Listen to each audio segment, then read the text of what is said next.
Hello बच्चों, मैं प्रदीप शोकन आप सभी का स्वागत करता हूं आपके अपने YouTube चैनल पी स्टडी मंत्रा में। आई होप आप सब ठीक होंगे। प्यारे बच्चों, जैसा कि आपको पता है, पिछली क्लास में हमने इतिहास विषय के पहले अध्याय जिसका नाम था सरस्वती सिंधु सभ्यता के बारे में बात की, जिसमें हमने पढ़ा था कि इतिहास का अर्थ क्या होता है, संस्कृति और सभ्यता क्या होती है, संस्कृति जो कभी खत्म नहीं होती और सभ्यता जिसका एक समय पर अंत हो जाता है। और सभ्यताओं में हमने सबसे पहला अध्याय पढ़ा सिंधु घाटी सभ्यता, जिसमें हमने बात की थी वहां के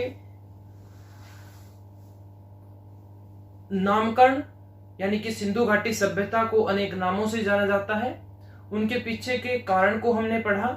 उसके बाद हमने पढ़ा सिंधु घाटी सभ्यता के विस्तार के बारे में।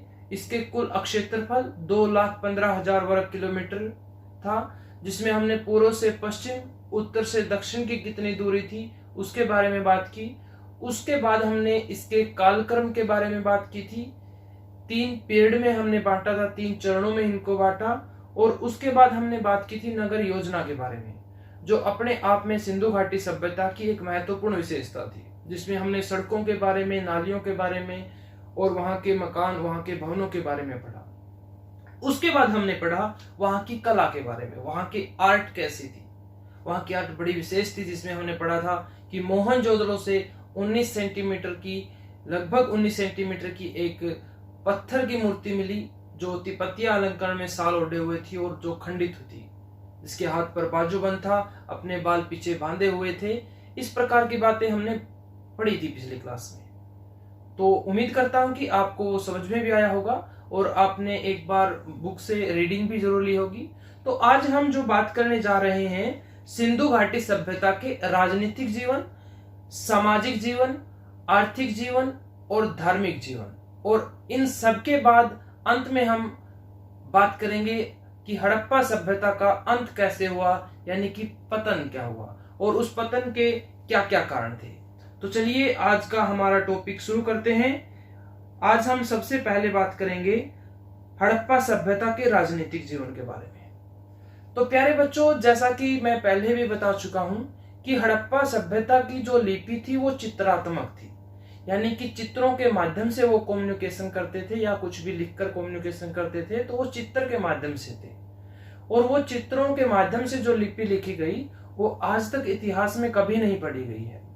लिपि के न पढ़े जाने के कारण वहां की राजनीतिक व्यवस्था कैसी थी, वहां का प्रशासन कैसा था, इसके बारे में अब तक कुछ कहा नहीं जा सकता। लेकिन मेसोपोटामिया की जो सभ्यता थी वो हड़प्पा सभ्यता के समकालीन सभ्यता थी। समकालीन का अर्थ होता है एक ही समय के, यानी कंटेम्परेरी। जैसे आप और मैं, हम दोनों एक दूसरे के क्या हैं, समकालीन हैं, एक ही समय पर हैं हम। तो जो मेसोपोटामिया की सभ्यता थी वहां से जो मंदिरों के प्रमाण मिले हैं और ऐसा पता लगता है कि वहां पुरोहितों का शासन था। लेकिन सिंधु घाटी सभ्यता की जब खुदाई हुई तो कहीं पर भी मंदिरों के प्रमाण नहीं मिले, जिससे हमें पता चलता है कि सिंधु घाटी सभ्यता में पुरोहितों का शासन नहीं था।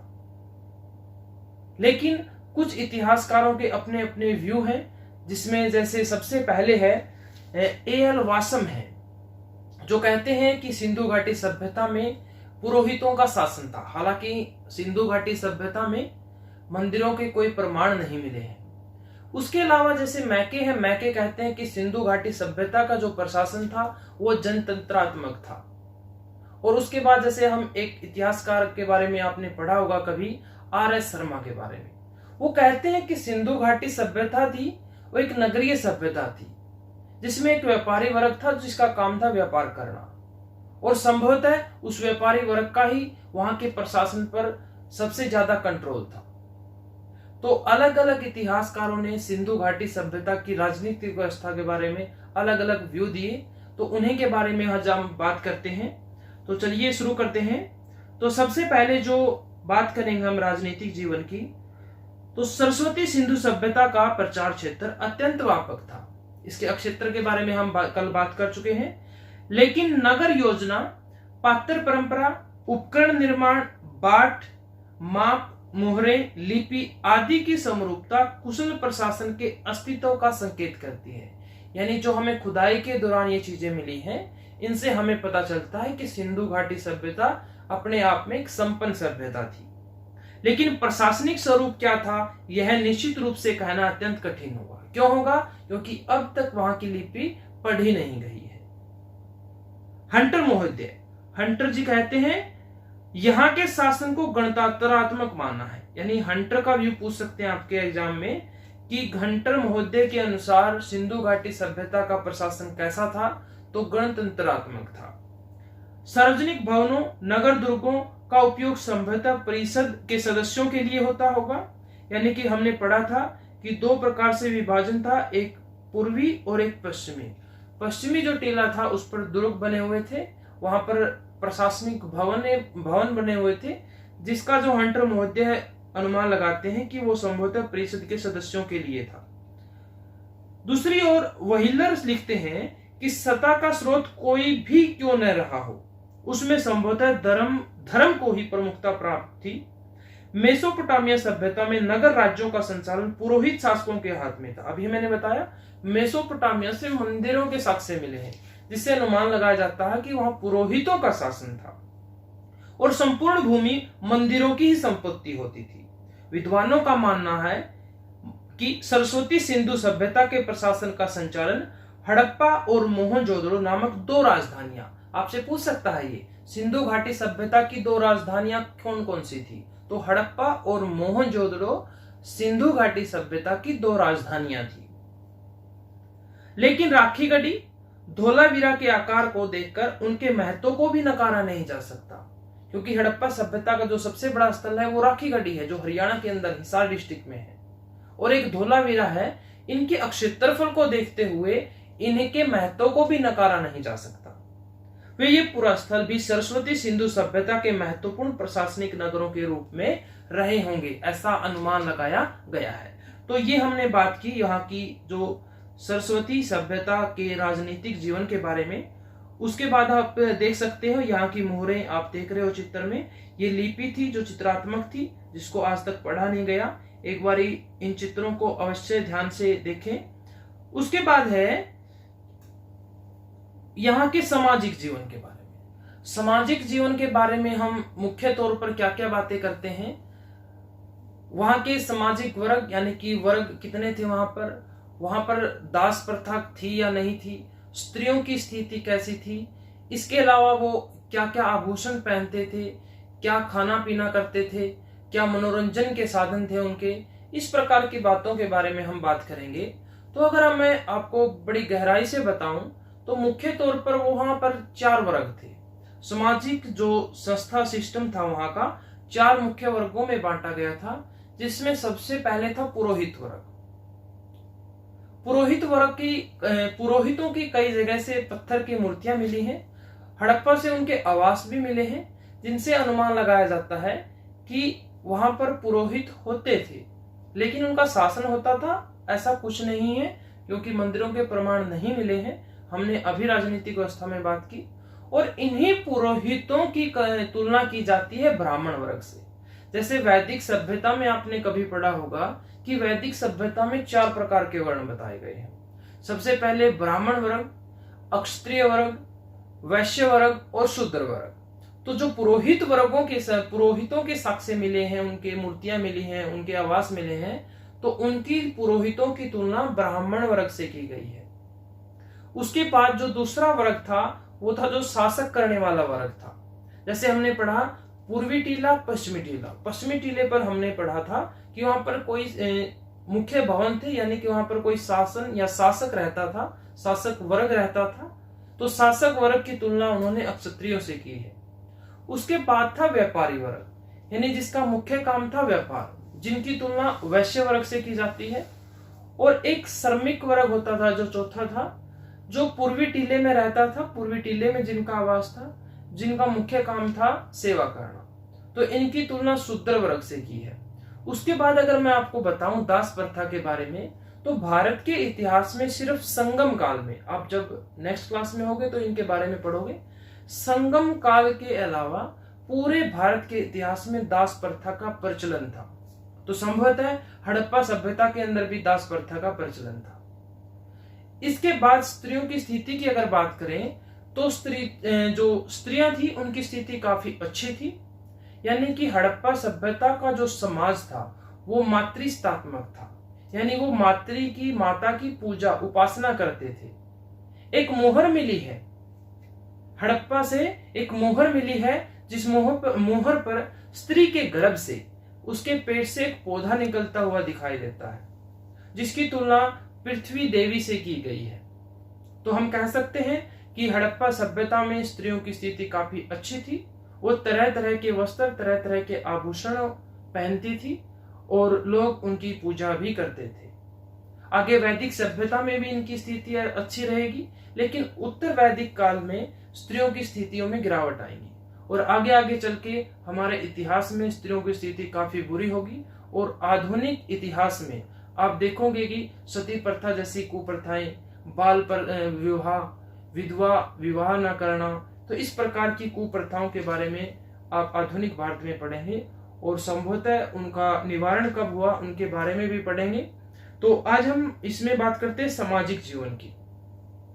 तो सरस्वती सिंधु सभ्यता का समाज अनेक वर्गों में विभाजित रहा होगा, जैसे मैंने बताया मुख्य तौर पर 4। नगर को दुर्ग क्षेत्र और आवास क्षेत्र में विभाजित किया जाता था, यानी पश्चिमी और पूर्वी। नगर दुर्गों में संपन्न व्यक्ति या शासक वर्ग निवास करता था।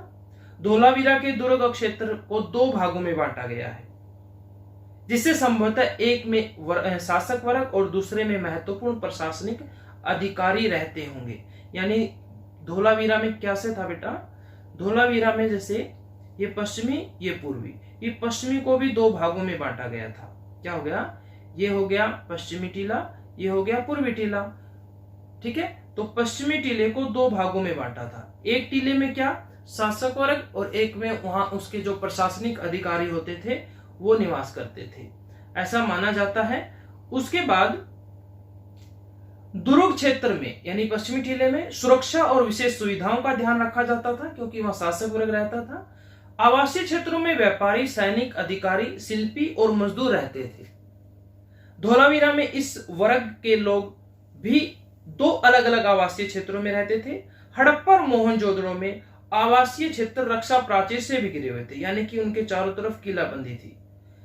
जो किलेबंदी थी वो बाढ़ से बचने के लिए और बाहरी आक्रमण से बचने के लिए की जाती थी। किंतु कालीबंगा, ओके, तो यहां तक हमने बात की उसके जो सामाजिक जीवन के बारे में, कि वो 2 वर्गों में बंटा, 4 वर्ग थे उसके। जो पश्चिमी टीला था वहां पर शासक वर्ग और उसमें प्रशासनिक अधिकारी होते थे, और जो निचला टीला था उसमें व्यापारी, श्रमिक वगैरह ये रहते थे, शिल्पी। तो आगे है सरस्वती सिंधु सभ्यता के समाज में कृषक,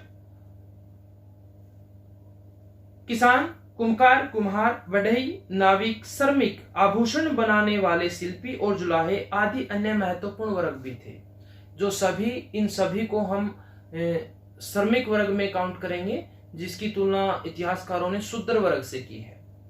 सरस्वती सिंधु सभ्यता के लोग शाकाहारी। अब बात करते हैं यहाँ के भोजन के बारे में, यानी यहाँ के लोग क्या क्या सेवन करते थे, इसके भोजन के बारे में। तो यहाँ के जो लोग थे वो शाकाहारी और मांसाहारी दोनों ही प्रकार का भोजन करते थे। इनका मुख्य भोजन जौ, गेहूं, चावल, फल, सब्जियां, दूध, मांस में मछली, भेड़, बकरी, सुअर का मांस आदि था।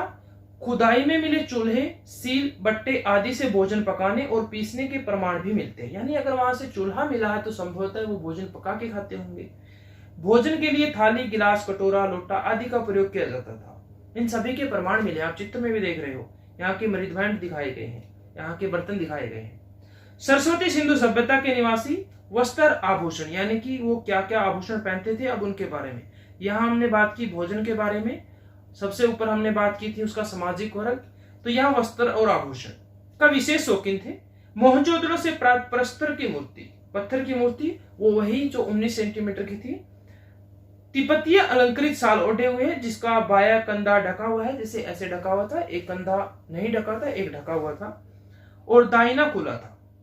बायां ढका था, दाहिना खुला था। दाढ़ी विशेष रूप से सवरी हुई थी, दाढ़ी बिल्कुल सजी हुई थी। केस पीछे की ओर सवार कर एक फीते ऐसे पीछे बंधे हुए थे।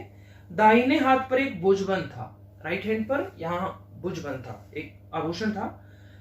वहीं से प्राप्त एक अन्य मूर्ति कमर पर पारदर्शी वस्त्र पहने हुए है।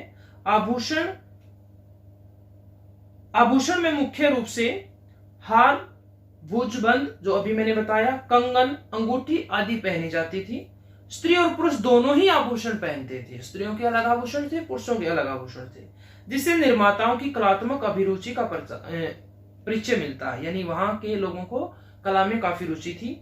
धनी लोग सोने चांदी, अर्धकीमती पत्थर, हाथी दांत आदि, जबकि निर्धन लोग पक्की मिट्टी, हड्डी व पत्थर के आभूषण पहनते थे। यानी कि वर्गों में बंटवारा तब भी था, अमीर गरीब तब भी थे। अमीर विशेष रूप से विशेष धातु के आभूषण पहनते थे और जो गरीब लोग थे वो साधारण आभूषण पहनते थे, मिट्टी के वगैरह के। सरस्वती सिंधु सभ्यता के लोगों की केश विन्यास में विशेष रुचि थी, यानी कि बालों को सजाने में। तो वहां से कंघा भी मिला है जो आपको चित्र में दिखाई देगा। वे मुख्य रूप से हाथी दांत के कंघे, यानी हाथी का दांत था उससे कंघे बनाए जाते थे, कोम, और तांबे के शीशे का प्रयोग करते थे। स्त्रियां काजल, सुरमा, सिंदूर भी लगाती थी, जो आज भी लगाती हैं। वही शतरंज का खेल और नृत्य उनके मनोरंजन के साधन थे। तो यहां हम बात करेंगे वहां के जो मनोरंजन के उनके साधन क्या क्या थे उसके बारे में। यानी कि अब तक हमने बात की वहां के सामाजिक वर्ग, वहां के भोजन और वहां के जो हमने बात की आभूषणों के बारे में। अभी हम बात करेंगे उनके मनोरंजन के साधन क्या थे। तो शतरंज का खेल और नृत्य यानी नाच गाना उनके प्रमुख साधन थे। सरस्वती सिंधु सभ्यता के लोग शिकार के भी शौकीन थे। बच्चों के मनोरंजन के लिए खिलौने, झुंझुने, सीटियां और गाड़ियां आदि भी देखने को मिलती है, यानी इनके भी साक्ष्य हमें मिलते हैं। उसके बाद अगर बात करें तो हम आर्थिक जीवन की बात करेंगे। यहां तक हमने बात की उसके राजनीतिक और सामाजिक जीवन के बारे में। तो प्यारे बच्चों, आगे हम बात करते हैं आर्थिक जीवन के बारे में। तो आर्थिक जीवन में हम मुख्य तौर पर कृषि, पशुपालन, उद्योग और व्यापार के बारे में बात करते हैं। क्या सबसे पहले हम कृषि, फिर वहां के उद्योग, पशुपालन और व्यापार, इन चार मुख्य बातों के बारे में बात करेंगे।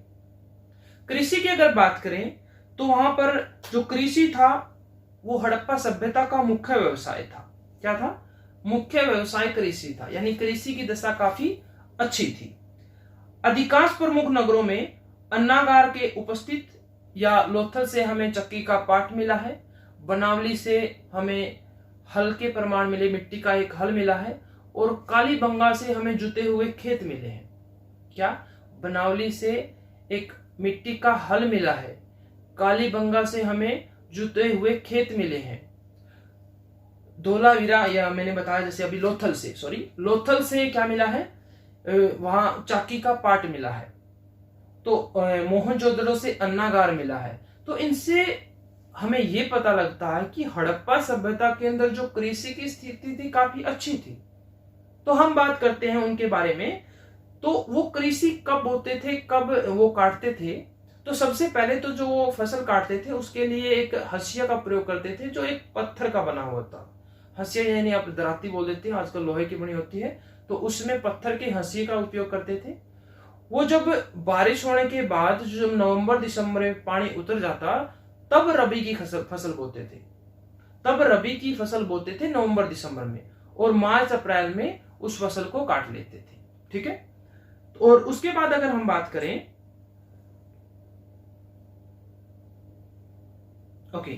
उसके बाद अगर हम बात करें वहां के पशुपालन के बारे में, तो सबसे पहले आप सुने, उसके बाद हम इससे पढ़ेंगे, आपको कंसेप्ट अच्छे से क्लियर होगा। इसमें इतनी बातें नहीं दे रखी जितनी मैं आपको बता रहा हूं। अगर आप मेरी बातों को ध्यान से सुनेंगे, उन्हें समझने का प्रयास करेंगे और साथ में कुछ महत्वपूर्ण बातों को अपनी नोटबुक में नोट करेंगे, तो आपको ये लेसन बुक से काफी आसान होगा। और जैसे ही आप लेसन का अंत होगा, आप देखोगे कि आपके पास इस लेसन का बहुत सारा ज्ञान पा चुके होगे आप। और इसके क्वेश्चन जब आप सॉल्व करोगे या आप क्वेश्चन पढ़ोगे तो आपको बिल्कुल सेकंडों में याद होंगे और बाकी सब बच्चों से आप काफी अच्छे और विस्तार पूर्वक लिखने में सफल होंगे। तो आप ध्यानपूर्वक सुनिए, क्योंकि एनसीईआरटी अपने आप में महत्वपूर्ण है।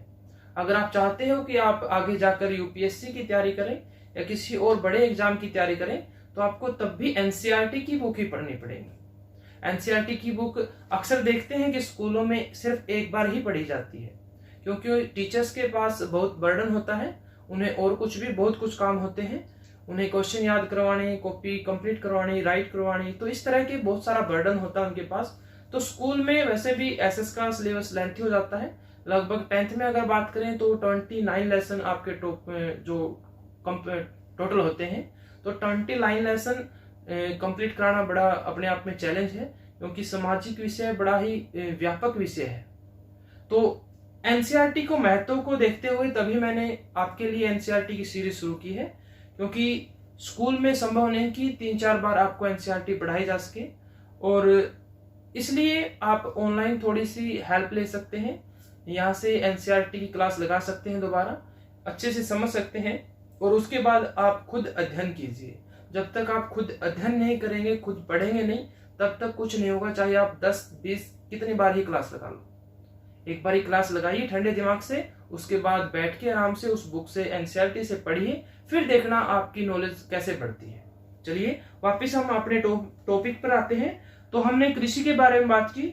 अगर पशुपालन के बारे में बात करें तो वहां से जो मृदभांड, वहां से जो मूर्तियां, वहां से जो खिलौने के प्रमाण मिले हैं, उनसे वहां के पशुओं के बारे में हमें जानकारी मिलती है कि हड़प्पा सभ्यता के लोग किन किन पशु और पक्षियों से परिचित थे। लेकिन बड़ी विडंबना की बात यह है कि कुछ पशुओं के बारे में वो अनभिज्ञ थे। जैसे प्रमाण मिलते हैं गाय के, शेर के और घोड़ा के। वहां पर बैल के प्रमाण मिलते हैं, लेकिन गाय के प्रमाण नहीं मिलते। ऐसा नहीं कोई प्रमाण नहीं मिला है जिससे हमें पता चले कि हड़प्पा सभ्यता के लोग गाय पशु से परिचित थे। इसी प्रकार रथों में या खेत जोतने के लिए बैलों का उपयोग होता था। घोड़ों का कोई प्रमाण नहीं मिला, तो संभवतः हम कह सकते हैं कि हड़प्पा वासी थे जो घोड़े से परिचित नहीं थे, यानी उससे अनभिज्ञ थे।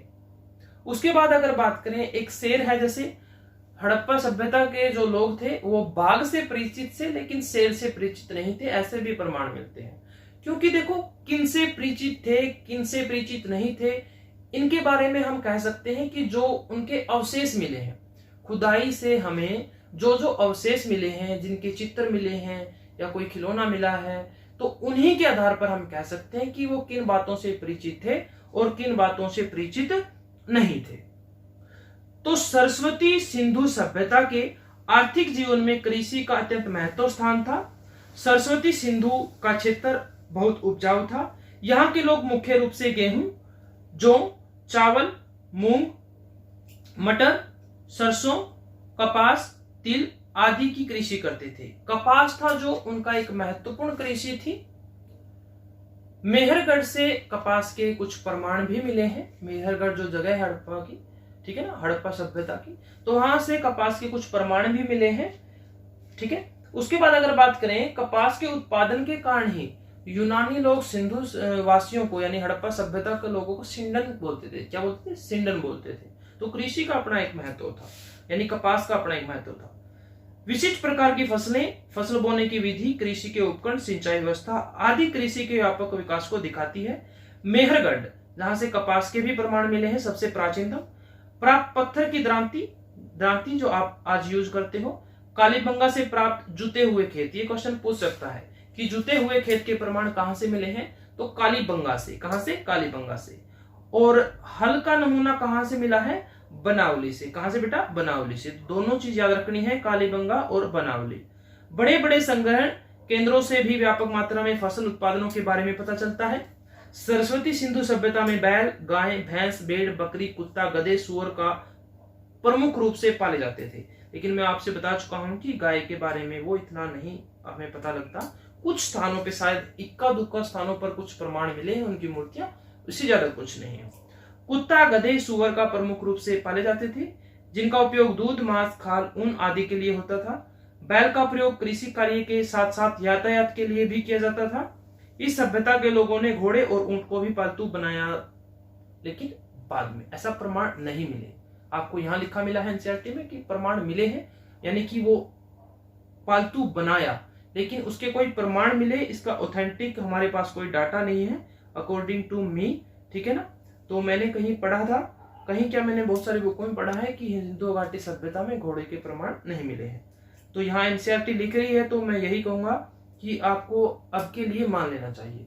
आगे की क्लास में आप कुछ भिन्न पढ़ोगे, इतिहास में बहुत सारे टॉपिक ऐसे हैं जो अलग अलग बुक में आपको अलग अलग मिलेंगे, उनमें थोड़ा कंफ्यूजन होना आम बात है। तो उसके बाद हाथी का पालन भी संभवतः प्रारंभ हो गया था। इनके अलावा जंगली सुअर, चिंकारा, हिरण, नीलगाय आदि जंगली जानवरों के साथ साथ विभिन्न प्रकार के जलचरों और पक्षियों के प्रमाण भी मिले हैं। उच्च स्तरीय उद्योग धंधों के साक्ष्य सरस्वती सिंधु सभ्यता में मिलते हैं। सैंधव विभिन्न प्रकार के आभूषण, औजार और उपकरणों के लिए धातु की ढलाई की तकनीकी से भली भांति परिचित और उनके निर्माण में अत्यंत निपुण और दक्ष थे। कीमती पत्थर, शंख, सीप, हाथी दांत से विविध प्रकार के आभूषण बनाए जाते थे। राखीगढ़ी और बिरडाना में कार्नेनियल, तिगड़ाना से फियांस और मानहेरू से स्टेटाइट की कार्यशाला के प्रमाण मिले। मिट्टी के बर्तन, ईंट उद्योग, उत्कीर्ण शिल्प और वस्त्र उद्योग भी अत्यंत विकसित और प्रचलित थे। इस काल में संभवतः व्यापारिक लोगों के समूह का भी निर्माण हो गया था। आयात निर्यात, एक्सपोर्ट इंपोर्ट, नाप तोल की प्रणाली, मुद्राएं, यातायात के स्वरूप साधनों से व्यापारिक गतिविधियों पर समुचित प्रकाश पड़ता है। उस समय धातु और अर्धकीमती पत्थरों का आयात और स्थानीय वस्तुओं का निर्यात किया जाता था। यानी उस समय व्यापार की काफी अच्छी स्थिति थी। मेसोपोटामिया जो उसकी समकालीन सभ्यता थी, उससे व्यापार किया जाता था। इसके अलावा अफगानिस्तान से व्यापार किया जाता था, ईरान से व्यापार किया जाता था। तो अलग अलग जगह से व्यापार होता था, जल मार्ग से भी और थल मार्ग से भी। आंतरिक और विदेशी व्यापार स्थल तथा समुद्र दोनों मार्गों से होता था, यानी स्थल और जल दोनों मार्गों से। स्थल मार्ग से व्यापार बैलगाड़ियों के द्वारा किया जाता था और समुद्री मार्ग के प्रमाण मोहनजोदड़ो से प्राप्त मुहर पर अंकित नाव के चित्र से मिलते हैं। यानी अगर नाव का चित्र मिला तो संभवतः हम कह सकते हैं कि वो नाव से परिचित थे और नाव का यूज आप समझ सकते हो, जल में व्यापार करने के लिए किया जाता होगा। ठीक है।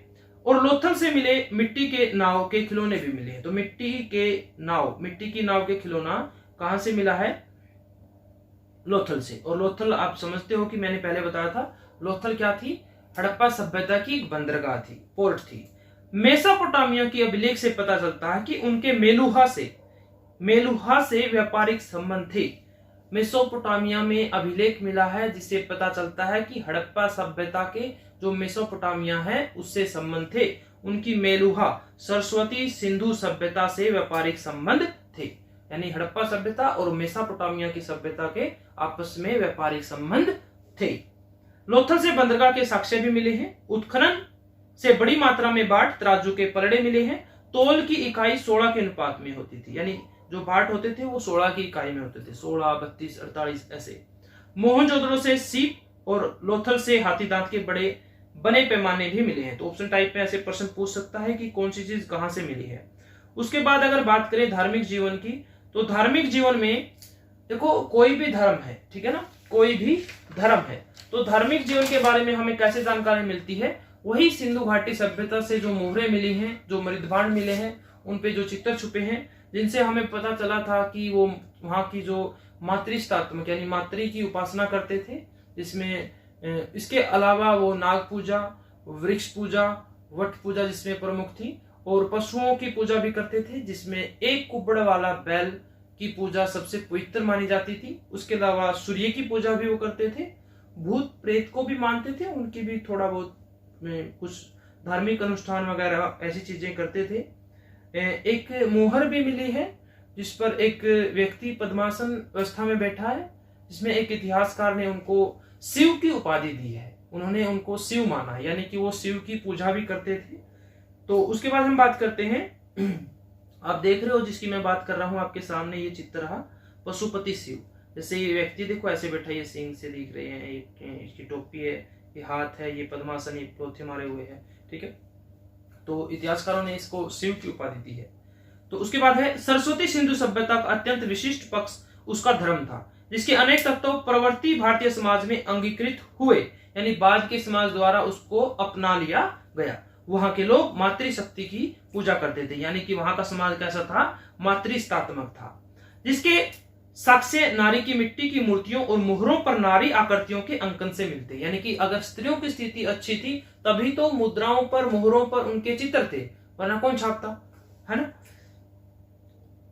इन मूर्तियों पर धुएं के निशान भी मिले हैं।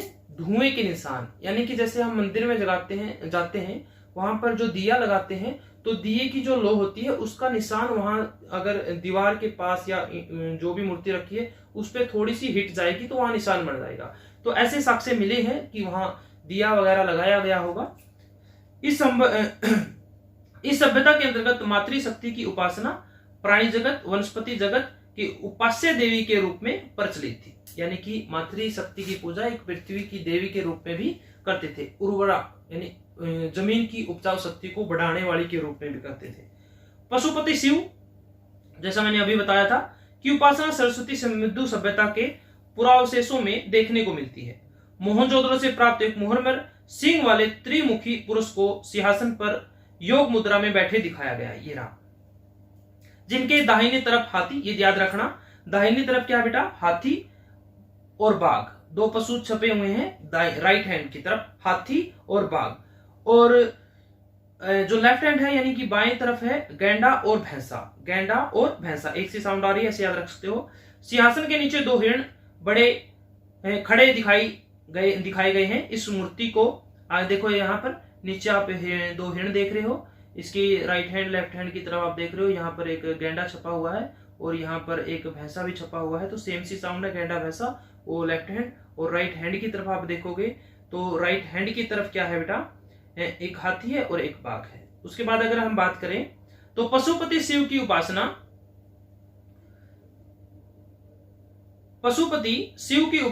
सरस्वती सिंधु सभ्यता के पुरावशेषों में देखने को मिलती है। मोहनजोदड़ो से प्राप्त एक मुहर पर सिंह वाले त्रिमुखी पुरुष को सिंहासन पर योग मुद्रा में बैठे दिखाया गया है, जिनके दाहिने तरफ हाथी और बाघ और बाएं तरफ गैंडा और भैंसा दिखाया गया है। सिंहासन के नीचे दो हिरण खड़े दिखाए गए हैं। इस मूर्ति को पशुपति शिव की मूर्ति माना गया है। इस सभ्यता के लोगों द्वारा शिवलिंग की भी पूजा की जाती थी, ऐसे मिलते हैं। वहां से स्वास्तिक का चिन्ह भी मिला है, देखो आप देख रहे हो, बड़े अच्छे से बना रखा, जो आज भी हम मनाते हैं। सरस्वती सिंधु सभ्यता में पशु पूजा, वृक्ष पूजा, पशुओं में एक कुब्बड़ वाला बैल सबसे प्रमुख था। एक कुब्बड़ वाला बैल, इसके ऊपर लिख लो। वृक्ष पूजा यानी कि पीपल की, बरगद की, नीम की, इनकी पूजा करते थे, जिससे मुख्य रूप से एक सींग वाले पशु यानी एक कुब्बड़ वाला बैल जिसको मैं बोल रहा हूं, बैल, सांप, पीपल और इसके अलावा आदि की पूजा करते थे। उसके बाद यहां के लोगों के बीच योग का भी महत्व था, यानी कि योग का भी महत्व था। मोहनजोदड़ो से प्राप्त एक मुहर से एक पुरुष की आकृति पद्मासन मुद्रा में है और एक अन्य मुहर पर योग पुरुष की आधी खुली आंखें नासिका के अग्र भाग पर केंद्रित दिखाए गए। जैसे हम मेडिटेशन करते हैं तो हम पूरा ध्यान यहाँ पर केंद्रित करते हैं, तो ऐसे उस मुहर पर आकृति पर दिखाया गया है कि एक व्यक्ति बैठा और अपना ध्यान कहाँ लगाए हुए, यहाँ पर लगाए हुए। तो उससे प्रमाण मिलता है कि योग का महत्व था। इस प्रकार योग की क्रिया पक्ष का आंकलन मोहरों पर मिलता है। इस सभ्यता की कुछ मोहरों पर स्वास्तिक चिन्ह, जो स्वास्तिक चिन्ह मैंने अभी बताया था, इस प्रकार से मिलता है। सरस्वती सिंधु सभ्यता में अंत्येष्टि संस्कार की 3 विधियां प्रचलित थी। एक पूर्ण समाधिकरण, आंशिक समाधिकरण, दाह संस्कार। यानी कि मृत व्यक्ति को जब दफन किया जाता है या जलाया जाता है तो 3 विधियां थी। पूर्ण समाधिकरण, देखो पूर्ण समाधिकरण क्या होती है, यानी कि व्यक्ति के देहांत के बाद उसको उत्तर से दक्षिण की तरफ लेटाकर दफन कर दिया जाता था। ठीक है, मुस्लिम समाज में आज भी प्रचलित है। आंशिक समाधिकरण में क्या होता था, मृत शरीर को जंगल में रख दिया जाता था, उसको पशु खा लेते थे और जो अवशेष उनके बचते थे उनको दफन कर दिया जाता था। तो ये थी आंशिक समाधिकरण। संपूर्ण समाधिकरण में जो व्यक्ति को नॉर्थ से साउथ दफन किया जाता था, उसके साथ उसकी कुछ उपयोगी वस्तुएं जैसे कुछ खाना, दर्पण, कंघी या इसके वगैरह वगैरह कुछ बर्तन सामान रख दिए जाते थे। और आंशिक समाधिकरण में पहले जंगल में और जो अवशेष बच जाते तो उसको दफन कर दिया जाता था, वही उत्तर से दक्षिण। ये जो आंशिक समाधिकरण है इसकी प्रथा आज भी पारसी समुदाय में कहते हैं प्रचलित है। दाह संस्कार, जिसको आज भी हम हिंदू समाज में करते हैं। मृत व्यक्ति को हम अग्नि के माध्यम से उसका संस्कार करते हैं। तो दाह संस्कार यानी उसका पूर्णतः जलाया जाता था। ठीक है, और जो उसके अवशेष बचते थे यानी कि उसको एक मटके में डालकर उसको दफन कर दिया जाता था। समाधि क्षेत्र नगरों से बाहर होते थे, जिसके प्रमाण फरमाना, राखी गढ़ी व अन्य पुरस्थलों से मिलते हैं। शवों का सिर प्राय उत्तर की ओर और पैर दक्षिण की ओर। आज भी ऐसा ही होता है, उत्तर की ओर। ठीक है, जैसे नॉर्थ साउथ, तो उत्तर की ओर क्या सिर, उत्तर की ओर क्या सिर, और दक्षिण की ओर क्या पैर। कंकालों के साथ मिट्टी के बर्तन, आभूषण और उपकरण आदि रख दिए जाते थे। ऐसे प्रमाण मिले हैं। आप देख रहे हो योग मुद्रा में ये बैठे हुए हैं, इस प्रकार के प्रमाण मिले हैं, जिससे हमें पता लगता है कि योग का वहां पर अपना एक विशेष महत्व था। आगे है जो लास्ट है हमारा, पतन के कारण, यानी कि हड़प्पा सभ्यता का एंड कैसे हुआ। ठीक है ना, मैंने पहली क्लास में बताया था कि सभ्यता का अंत होता है, संस्कृति का अंत नहीं होता। तो ये एक सभ्यता थी जिसका अंत संभवतः हुआ, और इसके अनेक कारण थे। अनेक इतिहासकारों ने इनके अलग अलग कारण बताए हैं, जिसमें सबसे पहला है प्रशासनिक स्थिरता, यानी कि जिस प्रशासन की हम बात कर रहे थे उस प्रशासन में स्थिरता आ गई, शिथिलता आ गई, यानी वो सिकुड़ गया, जिसकी वजह से वहां की जो देखरेख थी, वहां की जो सड़कें थी जिसकी जो अपने आप में एक विशेष थी, वहां की नालियां जो इस सभ्यता की अपनी विशेषता थी, वहां के भवन जिनकी चौड़ी चौड़ी दीवारें होती थी, ये सभी की सभी खत्म हो गई। साफ सफाई खत्म हो गई, नालियां खत्म हो गई, सड़कें कमजोर हो गई, दीवारें थी जो पहले काफी चौड़ी थी वो अभी काफी कम हो गई उसकी चौड़ाई, जिसकी वजह से इस सभ्यता का अंत हो गया। देखिए, सरस्वती सिंधु सभ्यता के अंतिम चरण प्रशासन में शिथिलता आ गई, जिसके कारण बस्ती का आकार सीमित हो गया और व्यवस्था की कमी आई। सड़कों और गलियों में अतिक्रमण होने लगा, दीवारें कम चौड़ी बनने लगी और नए मकानों को निर्माण में पुराने मकानों की ईंटों का प्रयोग होने लगा, जिसके कारण नगरीय सभ्यता धीरे धीरे किसमें, ग्रामीण सभ्यता में परिवर्तित हो गई। दूसरा कारण है जलवायु परिवर्तन। ऐसा कहते हैं कि मौसम यानी कि जलवायु और मौसम दोनों में फर्क होता है। जलवायु परिवर्तन के कारण इस सभ्यता का पतन हुआ। जैसे कि राजस्थान वाले क्षेत्रों में पहले बारिश अच्छी होती थी, लेकिन वनों के काट देने के बाद वहां बारिश होने लगी काफी कम, जिस कारण इस वहां की जलवायु में परिवर्तन हुआ और इस सभ्यता का पतन होना शुरू हो गया। सरस्वती सिंधु सभ्यता के पतन के लिए जलवायु परिवर्तन को भी उत्तरदायी माना जा सकता है। वर्षा कम होने के कारण और सरस्वती नदी सूख जाने के कारण हरियाणा, राजस्थान, पंजाब में इस सभ्यता की बस्तियों का विनाश हुआ होगा। आपसे पक्का क्वेश्चन पूछेगा बोर्ड से, सिंधु सभ्यता के पतन के कारण बताओ। तो सबसे पहला है प्रशासनिक स्थिरता, दूसरा कारण है जलवायु परिवर्तन, और जो तीसरा और जो सबसे महत्वपूर्ण, जो सबसे ज्यादा माना जाता है वो है बाढ़। ऐसा माना जाता है कि हड़प्पा सभ्यता का पतन का मुख्य कारण बाढ़ था। इसके कुछ प्रमाण भी हैं, जैसे मोहनजोदड़ो है, लोथल है। ऐसा कहते हैं इतिहासकार कि मोहनजोदड़ो को 7 बार बसाया गया। कितनी बार? 7 बार। और इसके अंत का कारण माना गया बाढ़। क्यों माना गया? क्योंकि जब उसकी खुदाई हुई वहां से कुछ गाद प्राप्त हुई, यानी चिकनी सी बारीक सी मिट्टी प्राप्त हुई, जो एक बाढ़ आने के प्रमाण है। मोहनजोदड़ो, चोहंदड़ो, लोथल, भगत राव के उत्खनन में बाढ़ के प्रमाण मिले हैं, जिससे यह अनुमान लगाया जाता है कि इस सभ्यता के पतन में बाढ़ की भी भूमिका रही होगी। और जो चौथा पतन का कारण है वो विदेशी व्यापार में विरोध, यानी कि उस समय व्यापार की स्थिति काफी अच्छी थी, अलग अलग देशों से अलग अलग चीजों का आयात निर्यात किया जाता था। माध्यम वही स्थल भी था, जल भी था। एक मोहर से नाव का चित्र मिला है, जिससे जल मार्ग की हमें जानकारी मिलती है, और मेसोपोटामिया से संबंध भी देखने को मिलता है। तो विदेशी व्यापार अवरुद्ध हो गया, जिसके कारण वो नगरीय सभ्यता का पतन हो गया। सरस्वती सिंधु सभ्यता के विदेशी व्यापार में कमी आने के कारण आर्थिक ढांचा कमजोर होने लगा, जिसके कारण बहुमूल्य वस्तुओं की जगह स्थानीय उत्पाद की मांग बढ़ने लगी और लोगों के जीवन स्तर में काफी भारी गिरावट आई। इस सभ्यता के पतन का मुख्य कारण बनी विदेशी व्यापार में गतिरोध। तो 4 कारण पढ़ दिए: प्रशासनिक शिथिलता, जलवायु परिवर्तन, बाढ़, और उसके बाद विदेशी व्यापार में गतिरोध। और जो लास्ट कारण है वो है महामारी। मोहनजोदड़ो से प्राप्त 42 मानव कंकालों के अध्ययन से पता चला कि इनमें से 41 लोगों की मौत मलेरिया से हुई है। सर, जब खुदाई हो रही थी किसकी? मोहनजोदड़ो की, तो एक जगह से कुल मिला के 42 कंकाल मिले, डेड बॉडी मिली। उनमें से जब जांच हुई तो 41 की मृत्यु हुई मलेरिया से। इसी वजह से मोहनजोदड़ो का नाम पड़ गया मृतकों का टीला। प्रश्न पूछ सकते हैं, मोहनजोदड़ो का अर्थ क्या है? मृतकों का टीला, भूतों का टीला भी कहते हैं इसको, ठीक है। तो 41 किससे डेथ हुई थी उसकी? मलेरिया से, जिससे अनुमान लगाया जाता है कि महामारी के कारण भी इस सभ्यता का पतन हुआ होगा। तो यहां हमारा जो टॉपिक है वो समाप्त होता है। आज हमने बात की यहाँ के राजनीतिक जीवन, सामाजिक जीवन, आर्थिक, धार्मिक और पतन के कारण। तो यहां हमारा जो पहला लेसन है वो कंप्लीट होता है। तो एक बार इसका अध्ययन अवश्य करें, बड़े ध्यान से, बड़ी बारीकी से। तो उम्मीद करता हूं प्यारे बच्चों कि आपको पूरा लेसन बड़े अच्छे से समझ में आया होगा, आपको काफी कुछ नया सीखने को भी मिला होगा। तो अगर क्लास पसंद आई हो तो लाइक जरूर करें, अपने क्लासमेट्स के साथ शेयर ज्यादा से ज्यादा करें, और आप इस चैनल पर नए हो तो सब्सक्राइब जरूर कर लें और बेल आइकन को दबा लें, ताकि जब भी मैं नई वीडियो डालूं तो आपके पास नोटिफिकेशन पहुंच जाए।